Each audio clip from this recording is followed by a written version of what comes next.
Welcome to On Track. I'm Aisha Jaffer. If you've ever waited on a bus in Louisville, you know how vital and how vulnerable our public transit system can be.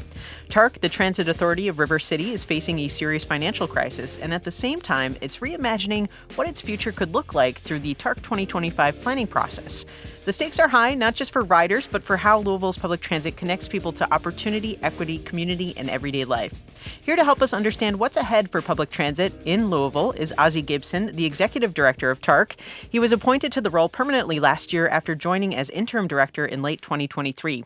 Ozzy has held various leadership roles across city government, including interim director of Louisville's Parks Department and director of Metro Animal Services. Ozzy spent 26 years with Louisville Metro Police, retiring as deputy chief in 2016. Ozzy, thanks for being here on Track. Thank you for having me.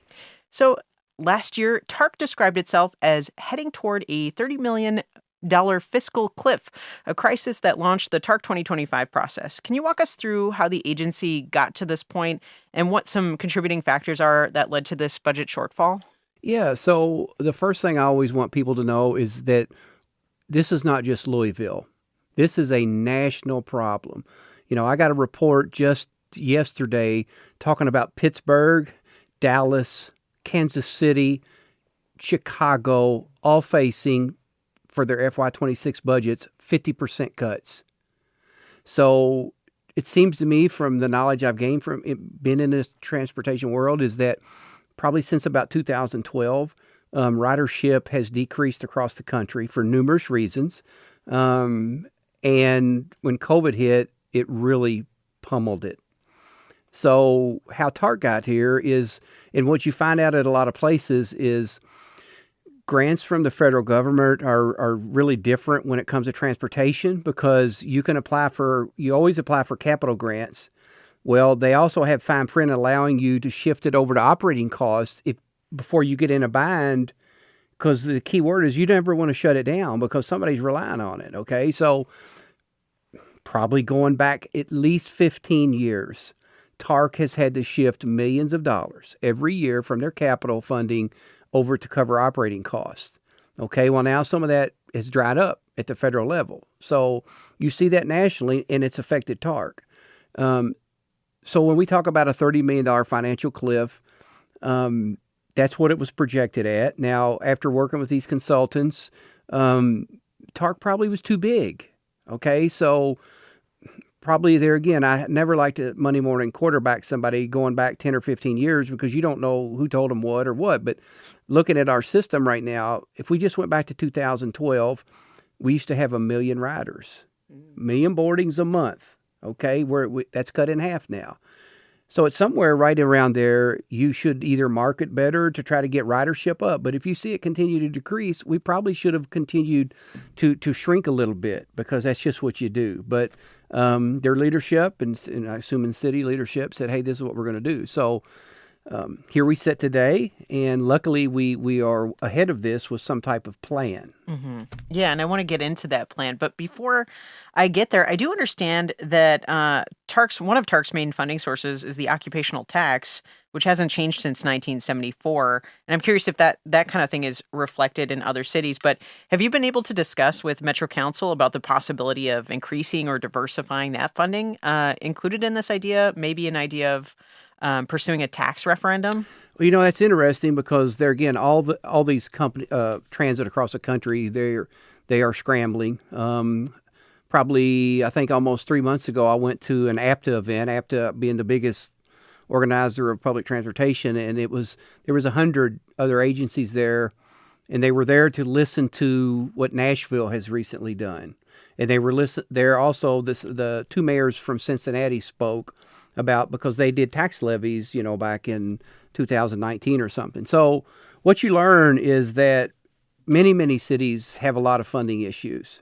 Okay, so if we just start looking at what Nashville did, they did a tax levy because and it included many things. It included paving, sidewalks, smart street lights, and to help support public transportation. So I have had conversations with members of Metro Council, and they're aware that they know our city's shortfalls. I mean, because as you said, I've been over 11 city agencies, one way or another.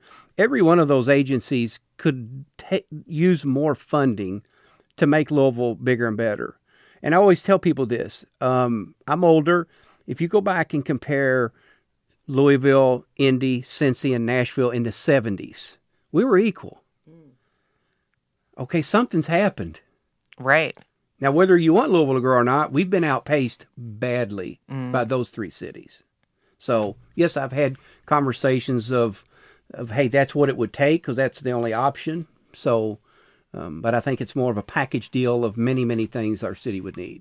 Right. Well, so that brings us to possible solutions. I mean, TARC, as you said, has been working on this redesign, these different plans, the limited network, the enhanced network, and the growth network. Can you give us a quick breakdown of what each of those would look like? Yeah. So we are very lucky that we've had this grant to do what we're doing, because I think when the grant was first put out there was only two concepts that were coming to play. One was a conservative plan that was a 50% cut that nobody liked, and the other was a big enhanced plan that is like a $50 million increase. Okay, that's not obtainable in the near future. So we went back to the consultant and said, we need some reasonable options here based on our community needs. So like the enhanced plan now, that would allow TARC to actually go to the magnet schools that we've all heard so much about. You know, so, and we know getting kids to school has been an issue. Look, there's a shortage of CDL drivers for anything. I know people that are in the trucking business, dump trucks, concrete. They're scrambling to find people with a CDL. So with this enhanced plan, though, we would be able to actually go to the magnet schools. We could stay on that plan probably till the calendar year 2030 without any unexpected expenses that none of us know could happen without additional funding. Okay, so we've bought a little more time. If you're quite familiar probably with our deal with JCPS and our drivers, and that was to buy time, because we kind of got this dropped in our lap pretty quickly. And what we didn't want to do is come right out of the gate in like a FY26 budget or 27 say, hey, we don't have a plan and we're going to have to gut the system. Right. So at least we can, by going to those magnet schools, we've never went there before. Right. And then there's an enhanced above that would be like a phase 2 that would actually take us to all high schools. However, that would require some additional funding. We're projecting, anywhere from 8 to 10 million to be able to do that so that we can get kids to school. As I've said before, we do not want to replace yellow buses. We think they're part of the system, and it should be. We just want to be a good, I call it a safety net, so that it would help parents and kids get to where they want to be. And that plan, that's the growth network you're talking about. No, right? The growth network's even bigger than that. Even bigger. Yeah, so see, we've tried to come up. There again, I hate to refer back to the agencies I've been over, but I know Metro government's budget. They don't have $30 million to give TARC. They don't have $10 million. It just isn't there. So, but if we figure out a way down the road here to get partners involved, and how do we come up with, $10 million every year to get to go to all the high schools, I think that is a great leap for Louisville. So right now, as it stands with these options, these redesign options, which of those plans does TARC leadership believe is most realistic right now? Well, nobody's ever liked that silly constrained plan because that's terrible. I think we're probably, what is easiest for us to do and what is financially attainable is the enhanced plan going to the magnet schools. We could realistically possibly do that in the fall of 26, which would be for that school year. The JCPS going to all the high schools, I'd have to come up with $10 million between now and next year. And, the other piece to all this, it's just not as easy as you say, oh, we're going to go there. Well, we have to have what we call an official stop there. I don't want to just pull up to close to high school and we tape a, hey, TARC stop sign to a telephone pole. So there could be some infrastructure changes there that we'd have to put in place. It could be additional funding that we'd have to figure out how to absorb. So right now that plan stands as it would be sustainable through 2030, but it would need additional funding to continue beyond that, right? Yes. Okay. Yeah. Now, there again, anything in between there that the economy or whatever, it's so hard to do a projection. Yeah. And I remind people that, if we all go back about 3 years, 4 years and projected what egg prices would be, I'm probably not in the ball game where they are. Yeah. I missed that. So it's difficult projecting long range when you're talking millions of dollars. For sure. And so, well, TARC has been really active in the community around these plans. I saw your director of marketing communications, Alex, at a neighborhood association meeting, and TARC recently had presence at Bachfest too. With all of this public engagement and conversation, what kind of feedback have you been hearing from the community so far? Well, there again, nobody wants to cut. Yeah. Okay, we knew that. What we wanted to gain out of this and the way some of the questions were strategically is, what do you really want in it? And when you start learning about public transportation, everybody wants frequency. They want that bus to come by that stop every 15 minutes. Mm-hmm. Very costly. Okay, then you go to every 30 minutes. So the way it was designed is we had to design the routes based on what we heard. So we heard from the majority of the people said, hey, we want frequency. Well, if you're frequent, then you scale back. You don't go out as far because you can't afford to. So our board and what we got back from the community was that we would design these routes 70% on ridership, where's the riders, and then the other 30, how far out can we go with the remaining money based on ridership. So that's how we will be moving to that. So that's the biggest thing we hear. But, we've cut service 2 times. Mm-hmm. We still have ridership. And that's what's sad is that the need is there. It's just, we just can't go every place. Right. It's like you're not on a credit card. No, I can't have a budget looking at the red and continue to eat away at our capital because the building's going to fall down around us if we don't. So looking at this community feedback, how much flexibility is there to reshape the plans when you're getting that feedback, and what kind of input really moves the needle in that process? What we were looking for in this second phase was the maps are pretty much solid, other than what did we miss? If somebody comes in and says, you realize there's a major medical facility there and you don't have a bus close to it, we got to go back and look at it, because that's what we try to build stuff around, giving people opportunities to go to places like that, universities, stuff like that. So I think there could be some little tweaks, but that's really what we're after. So who is most vulnerable if service gets cut more drastically on one of these more drastic plans, and how is TARC centering those voices in its decisions? Well, the people that are going to be most vulnerable are the ones that have to use us every day. So there's a likelihood that instead of walking 1 block or 2 blocks, they may have to walk 3 or 4 to get to our stops. And, that's unfortunate. But one thing I have learned in these redesigns is that most good public transportation is straight line. You're going this way and you're going that way. If you was to pull up our map today, it looks like spaghetti. Okay, so that is bad. When I met our consultant the first time, I said, look, I get reports all the time of a bunch of empty buses. I said, is there something, what can we do about that? He goes, Ozzy, I can tell you I've only been in town 1 month looking at your routes. I would cut 10 or 12% of them right now because they don't make no sense. So then he started showing me Indy, Nashville, and they all are straight line, but that's how you get the most frequent service, is because it's more economical for us to go in a straight line than it is for me to start going through neighborhoods. Right.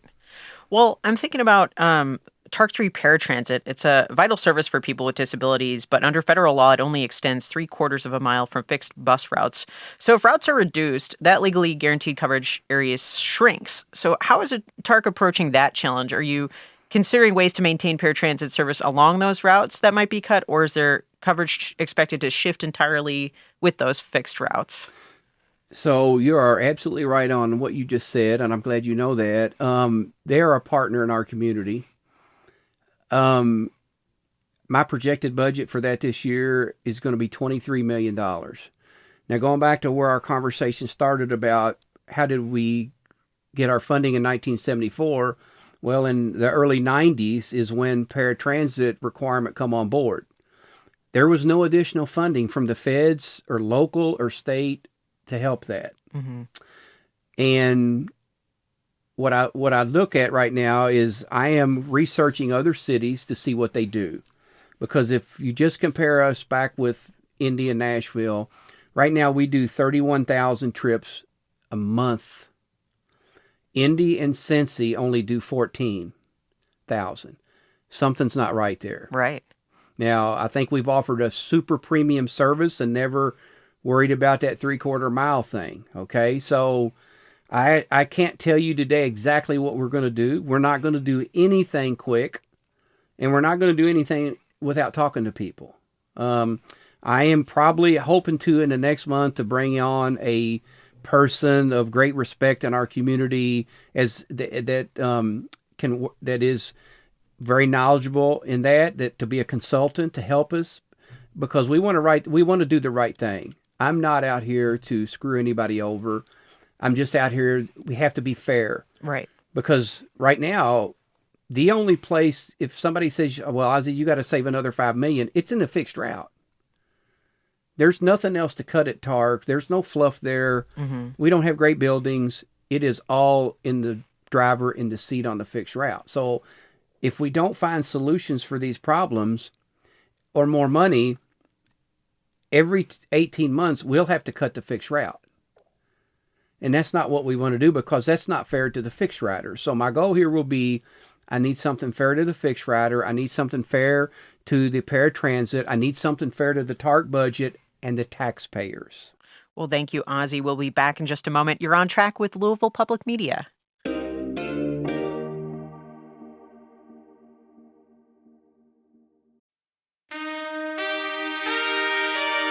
You're on track. I'm Aisha Jaffer, and we are talking about the future of public transit with Ozzy Gibson, the executive director of TARC.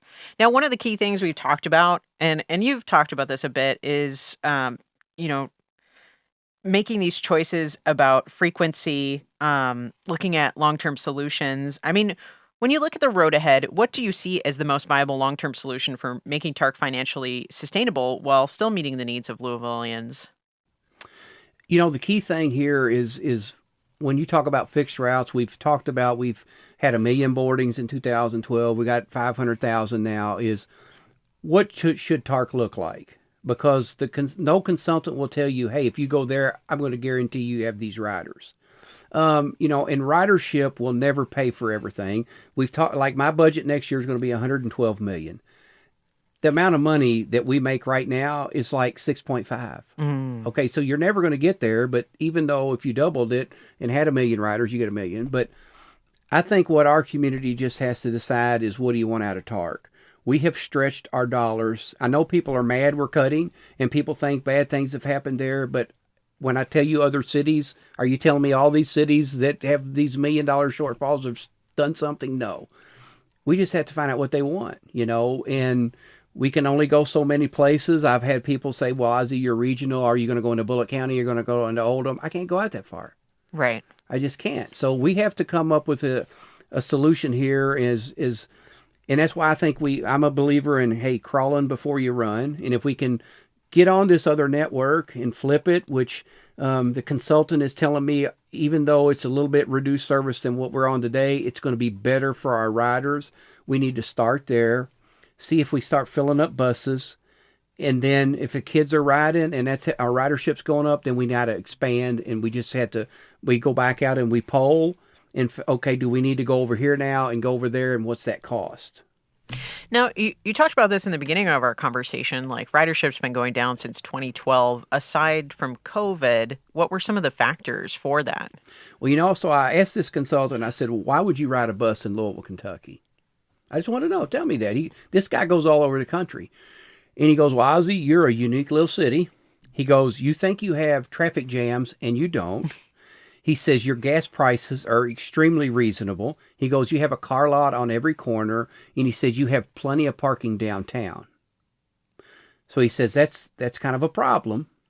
So then I backed him up and said, well, 2012, it seems from me studying. He goes, well, you don't need to leave your house anymore.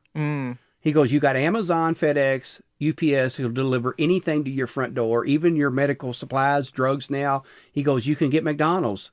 You pick up the phone, right? Oh, true. And he said, prior to all 2012, we didn't have all that.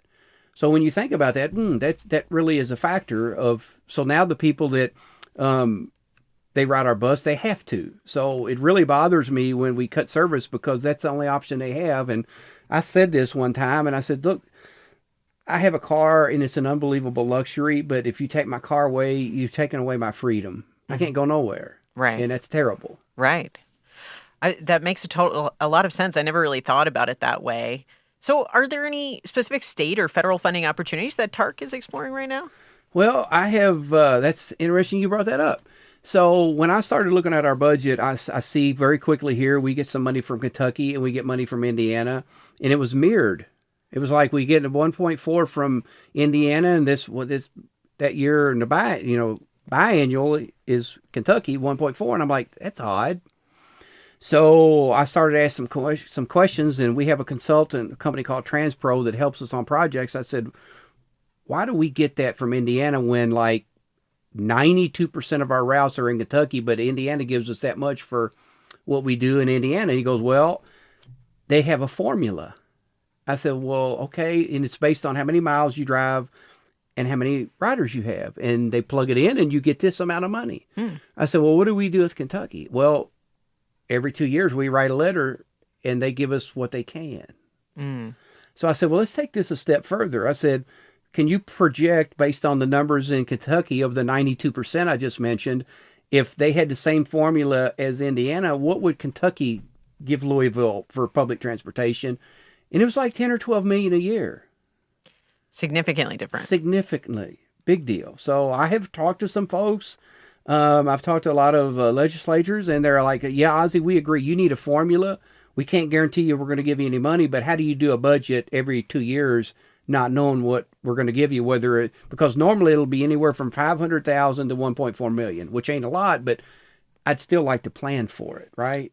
Right. And then that provides more context, right? Based on actual facts and figures, Yeah. I guess. I don't know, maybe if there's more of that infrastructure can help with that amount. Is that kind of where you're going with that? Yeah, I would love for them to do exactly what Indiana does. Now, whether you think Indiana's a good state, progressive business, I don't know. I'm not here to get into that, but they do have a formula, and it would help us greatly. And I believe, I've talked to LexTran, I've talked to Tank up the road, and, Tank is going to have a budget shortfall. Down in LexTran, I think they're not projecting one yet, but they can see where it's coming. So Kentucky will just have to figure out how important is public transportation, getting people to and from jobs and in grocery stores and stuff like that. Are there any outside of the box creative solutions being talked about, whether from TARC or the public, that could help strengthen transit without waiting on new laws or tax changes, things like that? Minor things. When I sit here, if we just talk about the plan we want to get to one day, maybe going to all the high schools, and I need 8 to 10 million, there's no conversations of that kind of money. We've looked at trying to form better partnerships and advertising on our buses, but still that is limited to 1 or 2 million tops a year. We've looked at some other cities form partnerships with businesses. We do that now. We have some partnerships with U of L, UPS, but that is only going to pay for like one line. So it's still not getting into the $8 to $10 million. And when I say that, I need that every year to do it. It's not a one-time lump sum. It's just, it's unfortunate that the federal government is what's helped keep this going in all cities as long as it has. And I think there's really grave concern right now that, for the next 3, there's just uncertainties of what's going to be funded and what's not. Right. Well, now, just thinking about TARC in general, I mean, what do you think is the biggest misconception of the public has about TARC and how it operates? Well, the first misconception out of the box was, well, a lot of people in Louisville wasn't educated of why are you $30 million short? What are you doing over there with it? Who took it? Who's driving a Cadillac or something? And as soon as you start seeing these other cities, okay, it's a national problem. When I start explaining, we've never had an increase since 1974. And what a lot of people don't understand of how our budget works is when it comes to the occupational tax, we have to spend it before we get it. Okay, so what that means is like next year, if I ask for our portion of the occupational tax of $80 million, well, I have to spend it every month to get it. So let's just say I only ask for and spend at the end of 12 months $78 million. Well, the other 2 million stays where it's at. I don't get to keep that and say, hey, we're going to bankroll that and stack it up because we need to buy this or we need to buy that. I don't get that luxury. So there's no contingency, really? No, there is zero contingency for anything. So like this past year, our health increased over $1 million. I can't make that up. Right. Something else has to go away. So what can a Louisvillian resident do right now to support public transit beyond riding the bus? Well, we're doing those surveys again, so I want as many people as they can to take the survey, and a lot of it, just stay tuned. Our Mayor Greenberg, has publicly stated that in 2026, the next time the state budget opens up, he is going to ask them for dedicated funding for TARC. So it seems he has done a tremendous job working with them and them working with him, and it's very much appreciated, I'm sure, by everybody that is going well. So if that happens, then man, that's going to be great for TARC, and we can do some things with that or offset something. So we're just crossing our fingers that the economy in Kentucky stays the way it is, and there's money available for them to be able to do that. Ozzy, thanks so much for being here today on Track. Thank you for having us. I appreciate you all. Ozzy Gibson is the executive director of TARC. He held various leadership roles across city government, including interim director of Louisville's Parks Department and director of Metro Animal Services. Ozzy spent 26 years with Louisville Metro Police, retiring as deputy chief in 2016. On Track is a production of Louisville Public Media. The On Track production team includes Michelle Tyreen Johnson, Jacob Munoz, Alex Biscardi, and Laura Ellis. Our music is by Kojin Toshiro. If you're just tuning in and you want to hear the full show, you can find it now at LouisvilleOnTrack.org or in your favorite podcast app. And let's continue the conversation. Is there something you want to hear about? Something that matters to your Kentuckiana experience? Let us know by sending us a text or giving us a call at 502-814-TALK or send an email to ontrack@lpm.org. I'm Aisha Jaffer, and remember, being kind is free. That's the start of community. Until next time, you're on track with Louisville Public Media.